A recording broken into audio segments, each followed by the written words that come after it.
किसी ने कहा है कि अभी तो ये ट्रेलर है, असल पिक्चर अभी बाकी है। ये मैंने नहीं कहा, हिंदुस्तान के वजीर आजम ने कहा।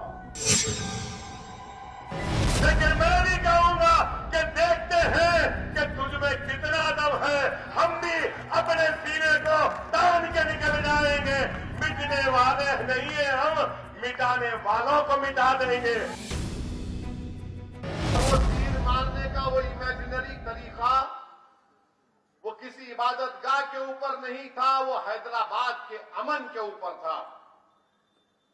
वो तीर मारने का इमेजिनरी तरीका जो बताया गया, वीडियो आया, वो हैदराबाद के अमन को खत्म करने के उनके अज़ाइम दिखा रहे थे। वो जो तीर मारने का वीडियो जो दुनिया ने देखा, वो हैदराबाद में हिंदू और मुसलमानों के अमन को कमजोर करने के लिए किया गया। वो हैदराबाद में फसादात कराने के लिए किया गया। क्या पहली बार ओवैसी ब्रदर्स हैदराबाद चुनाव को लेकर नर्वस? बड़े मियां और छोटे मियां दोनों की बातें सुनी, दोनों की लाइन एक जैसी, दोनों मुस्लिमों को डरा रहे और उनसे मजलिस के लिए वोट मांग रहे। सवाल यह है कि क्या ओवैसी ब्रदर्स हैदराबाद हार रहे, इसलिए अब मुस्लिम का धुन बजाने लगे। जहाँ जहाँ जा रही हूँ ना कैंपेनिंग के लिए, अगर मैं कोई मुसलमान के बस्ती टच कर लेके उनसे बात करती हूँ, मेरे जाने के बाद MIM वाले आकर वहाँ पर लोगों को धमकी दे रहे हैं, मुसलमानों को, कि वोट मत डालना, खबरदार वोट डाले तो हम आप लोगों को देख लेंगे। मैं ठहर रही हूँ हर मुसलमान के लिए और हर मुसलमान नौजवान के लिए, हर उस पसमंदा औरत के लिए मैं ठहर रही हूँ। अब की बार ये डराऊ बातें, धमकाऊ बातें नहीं चलेगा। अभी तक भाईजान हैदराबाद से बाहर ही मुस्लिमों को डराते थे, लेकिन इस बार ऐसा लग रहा है कि पहली बार ओवैसी ब्रदर्स अपने ही घर में घिर गए। हैदराबाद ओवैसी का अवैध किला माना जाता है। ओवैसी की खानदानी सीट 59% मुस्लिम, यानी 11,55,000 के करीब मुस्लिम वोटर, लेकिन इसके बाद भी उन्हें हैदराबाद में हिंदू मुस्लिम करना पड़ रहा है। क्या असदुद्दीन ओवैसी को हार का डर सता रहा है और इसीलिए ये सब कुछ अब उन्हें हैदराबाद में भी करना पड़ रहा है? हैदराबाद में ओवैसी ने हिंदू मुस्लिमों के लिए माधवी लता के उस वीडियो को रडार पर लिया जिसमें वो रामनवमी की जुलूस में तीर चलाते हुए दिख रही। ओवैसी का दावा है कि माधवी लता ने मस्जिद की तरफ तीर चलाने का इशारा किया। पहले ओवैसी के दावे को सुनी, फिर इसकी सच्चाई बताएंगे। एक बीजेपी के उम्मीदवार किसी एक इबादतगाह की तरफ, मस्जिद की तरफ रुख करके इस तरह से इशारा कर रही है कि उसके तरफ तीर मारेंगे। अब भी आप वोट नहीं देंगे, अब भी आप समझेंगे कि नहीं नहीं असद साहब अब मजलिस जीत जाएगी। मेरे भाई, अगर एहसास है, तकलीफ है, उस इबादतगाह के लिए अगर तकलीफ है, तो कम से कम मजलिस के लिए नहीं तो कम से कम उस इबादतगाह की अजमत के लिए तो निकल कर वोट डालो मजलिस के लिए। अगर आज भी तुम सोते रहोगे तो फिर कब उठोगे? अब इस वीडियो को लेकर माधवी लता का क्या दावा है, उसे भी सुन लीजिए। माधवी लता के मुताबिक ये वीडियो अधूरा है और वीडियो में जो दिखाई दे रहा है वो आधा सच है। इस वीडियो में माधवी लता तीर छोड़ने का साइन बनाई हुई दिख रही, लेकिन मस्जिद पर तीर न छोड़कर वो 180 डिग्री घूमकर अपने ठीक पीछे बिल्डिंग की तरफ तीर छोड़ते हुए इशारा करती हुई दिखाई दे रही। मतलब साफ, ओवैसी जिस वीडियो पर हिंदू मुस्लिम कर रहे, ओवैसी जिस वीडियो को सोशल मीडिया पर घुमा रहे, वो वीडियो अधूरा जो आधा सच बता रहा है। ये जो आदमी आपसे बार बार कह रहा है कि मैं होना बोलकर एक तीर मस्जिद के तरफ छोड़ रही हूँ, जो सही नहीं है, जो सही नहीं है। और मेरे एक वीडियो आपको हम अब तक 10-20 बार दिखा चुके हैं, फिर भी हम एक वीडियो फिर से आपको दिखा देंगे जिसमें हम तीर किसी एक तरफ नहीं डाल रहे थे। ये देखिए, आप देखिए, यहाँ पे कहीं मस्जिद नहीं है, एक होना बोलकर सिर्फ जानबूझकर एक मस्जिद की तरफ मोबाइल को पैन कर दिए। अगर आप मोबाइल को एक मस्जिद की तरफ दिखाना है तो कोई ना कोई मस्जिद, कोई ना कोई मंदिर किसी भी दूर पे दिखेगा ना। हैदराबाद में 13 मई को मतदान है और मुकाबला बीजेपी प्रत्याशी माधवी लता और AIMIM के अध्यक्ष असदुद्दीन ओवैसी के बीच है। ओवैसी प्रो मुस्लिम पॉलिटिक्स करते हैं तो बीजेपी भी मुस्लिमों के बीच पकड़ रखने वाली माधवी लता को उतारकर ओवैसी के किले को उठाने की कोशिश में है। और इसलिए ओवैसी ब्रदर्स पहली बार हैदराबाद में एक एक वोट जोड़ते हुए दिखाई दे रहे हैं।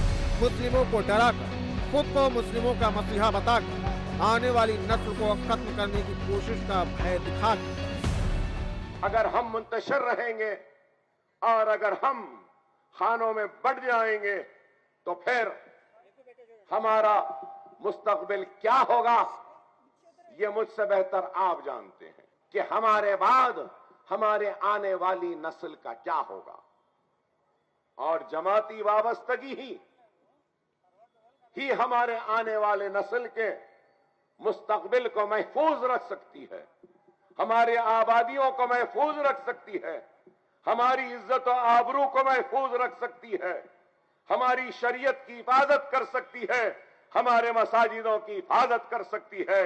और बुलडोजरों को अगर हमारे महलों में चलने से रोकना है तो हम अपने इत्तेहाद के जरिए ही ये मुमकिन है। 1984 से हैदराबाद सीट पर ओवैसी परिवार का कब्जा है। 1984 से 1999 तक 6 बार ओवैसी के पिता सुल्तान सलाउद्दीन ओवैसी सांसद। 2004 से असदुद्दीन ओवैसी लगातार चुनाव जीत रहे हैं। इस बार 5वीं बार मैदान में और ओवैसी के इस किले को उठाने के लिए प्रधानमंत्री मोदी माधवी लता को मैदान में उतारे। माधवी लता मुस्लिम महिलाओं का सबसे बड़ा समर्थक तो फायर ब्रांड हिंदू नेता की छवि भी रही, जबकि ओवैसी प्रो मुस्लिम की सियासत करते। तो याद रखिए कि जो लोग हमारे वजूद के खिलाफ हैं, जो लोग हमारी शनाख्त को मिटाना चाहते हैं, जो लोग हमारी तहजीब को खत्म करना चाहते हैं, अल्लाह उनके हरकतों से हमको बता रहा है कि देखो ये लोग ऐसे हैं। याद रखो, अगर इस सब चीजों को देखने के बाद भी अगर आप बोलेंगे नहीं 13 तारीख को अरे जीत रही अपनी पार्टी, कोई नहीं हरा सकता, मेरे भाई, तो फिर तुम्हारा वोट तुम नहीं दोगे उन लोगों के खिलाफ जो हमारी शनाख्त को मिटाना चाहते हैं। ये मुसलमान नौजवानों को भड़का रहा है। क्या जब ये बच्चा भड़क के बाहर निकलता है, किसी को घायल करता है या किसी पे पत्थर फेंकता है, तो नुकसान तो उस बच्चे को जन्म देने वाले माँ को होती है ना, असद को तो नहीं होगा। हैदराबाद में पहली बार ओवैसी को विपक्षी प्रत्याशी से कड़ी टक्कर मिल रही है। ओवैसी माधवी लता के आधे अधूरे वीडियो को मुद्दा बनाकर मुस्लिमों को खतरे में बता रहे हैं। लेकिन अब ओवैसी का बीफ वाला वीडियो सामने आया है, जिसमें ओवैसी बीफ शॉप जिंदाबाद का नारा लगा रहे हैं। रेहान बीफ शॉप जिंदाबाद। से भाई सलाम अलैकुम। ओवैसी का ये वीडियो हिंदू सेंटीमेंट को हर्ट कर सकता है। हैदराबाद के अब डेमोग्राफी को भी जान लीजिए। हैदराबाद लोकसभा में करीब 60% मुस्लिम वोटर, जबकि 39% के करीब हिंदू, 82,233 अनुसूचित जाति के वोटर तो 25,453 अनुसूचित जनजाति के वोटर। लेकिन इस बार माधवी लता 1,16,000 वोटों से जीत का दावा कर रही है। जुबा 4 दिन आपको राजनीति में आए हुए हैं और आप उस आदमी को पकड़ रही हैं जो 40 साल से जिनके परिवार का हैदराबाद की सीट पर कब्जा है, उनको कोई हिला नहीं सकता है। 3 लाख वोट से जीते थे वो पिछली बार। हाँ साहब, अगर हमारे पास भी ऐसे बोगस वोट्स होते हैं तो हम तो 4,000 साल जीतते ही चले जाएंगे ना साहब। क्या करें, हमारे पास तो बोगस वोट्स है ही नहीं है। जिसके पास 6,20,000 बोगस वोट्स है, एक एपिक नंबर आप टाइप करोगे तो उस एपिक नंबर के दौरान इलेक्शन साइट पे आप 2-2 जगह वोटर आईडीज पाओगे साहब, चंद्रायण गुट्टा, याकुतपुरा, चार मीनार, ऐसा 1,60,000 वोट्स है उनके पास।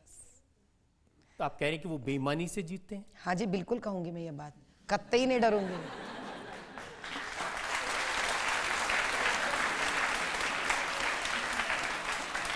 तो इसका मतलब इस बार फिर वो 3 लाख वोटों से जीत जाएंगे? साहब नहीं, 1,50,000 से हार जाएंगे, वो हार जाएंगे साहब, देखते रहिए आप, हरा कर रहेंगे हम। फर्जी वोट, माधवीलता का जीत का दावा और चुनाव आयोग के एक्शन ने हैदराबाद में ओवैसी ब्रदर्स की नींद उड़ा दी। हैदराबाद जिले में विधानसभा की 15 सीटें और फर्जी वोटर मुद्दा बनने के बाद चुनाव आयोग 5,41,000 मतदाताओं के नाम को वोटर लिस्ट से हटा दिया। इसमें 47,141 वोटर्स की मौत हो चुकी, 4,39,801 वोटर्स ने अपना पता बदल लिया है, जबकि 54,259 नाम ऐसे जो 2-2 जगह के वोटर थे।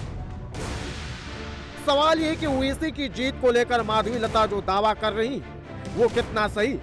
पूरे जिले में 5,41,000 मतदाताओं के नाम हटाए गए। जाहिर है इसमें ओवैसी की लोकसभा क्षेत्र में आने वाले 7 विधानसभा क्षेत्र के मतदाताओं का नाम भी शामिल, और इसीलिए ओवैसी ब्रदर्स भड़के हुए अब मुस्लिमों को डराकर उन्हें अपने पाले में बनाए रखने की आखिरी कोशिश कर रहे हैं। बीजेपी सबक हासिल नहीं कर रही है। 6 दिसंबर उनके लिए क्या काफी नहीं था? क्या नुपुर शर्मा तुमको और एक मर्तबा चाहिए मिस्टर मोदी? क्या तुमको फिर से नुपुर शर्मा चाहिए मिस्टर अमित शाह? क्या इस विकसित भारत की बात वजीर आजम कर रहे हैं? ये हैदराबाद है बीजेपी आरएसएस वालों, जहां पर हम बरसों से मिलकर रह रहे हैं। हमारे मजहब अलग हो सकते हैं मगर हमारी जबान एक है। इस हरकत तक आप गिर जा रहे हो कि आपके कैंपेनिंग में दिसंबर 6 तारीख के बाद जिक्र कर रहे हो आप, कितना गलत है। नूपुर शर्मा का जिक्र कर रहे हो आप, दिसंबर 6 तारीख को आप जिक्र कर रहे हो, यानी कि आप सारे चीज आप भड़काऊ भाषण में बाहर लेके आ रहे हो। अरे जब एक लंबा रास्ता तय किए हम लोग श्री राम नवमी को, हम अलग अलग जगह पे करें, वो सेम एक 4 जगहों पे करें हम, ऊपर से मस्जिद बंद था वहां पर, और हम मस्जिद के तरफ थे ही नहीं। मेरे पीछे से जो वीडियो निकला वो वीडियो में मस्जिद मेरे साथ आना था ना, अगर मस्जिद को मैं कर रही तो। ओवैसी ब्रदर्स क्यों डरे हुए वो भी जान लीजिए। हैदराबाद लोकसभा में विधानसभा की 8 सीटें, इसमें से 7 पर AIMIM का कब्जा, जबकि 1 पर बीजेपी के टी राजा सिंह विधायक। 2023 में हुए विधानसभा चुनाव में मालकपेट सीट पर बीजेपी का वोट शेयर 17.98% था। करवान में 23.55% वोट मिला था। चार मीनार में 26.76%, चंद्रयान गुट्टा में 10.68%, याकूतपुरा में 15.92%, बहादुरपुरा में 8.09% और गोशा महल में 54.09% वोट बीजेपी को मिला था। इतना ही नहीं, ग्रेटर हैदराबाद नगर निगम के नतीजे भी ओवैसी ब्रदर्स के लिए सिरदर्द बने हुए। 2020 में हुए चुनाव में बीजेपी के 48 पार्षद चुनाव जीते। तेलंगाना में बीजेपी का ग्रोथ ही भाईजान के राह में सबसे बड़ा रोड़ा बन सकता है। अब ओवैसी मुस्लिमों से ट्रिपल तलाक, CAA और NRC के मुद्दे पर डराकर वोट मांग रहे हैं।